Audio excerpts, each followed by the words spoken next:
camera solar ប្រើ SIM យើងមានតម្លៃពិសេសទៀតហើយជូនសម្រាប់បងប្អូនអតិថិជន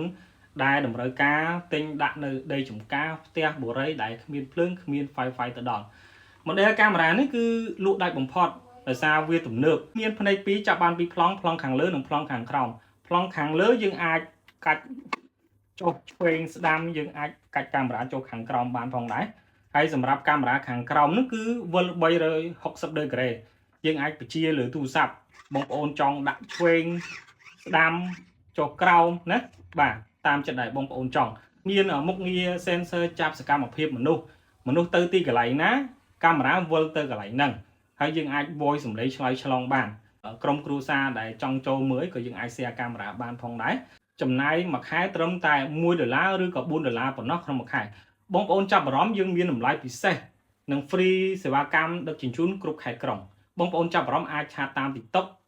ឬមួយតាម Telegram ខាងលើ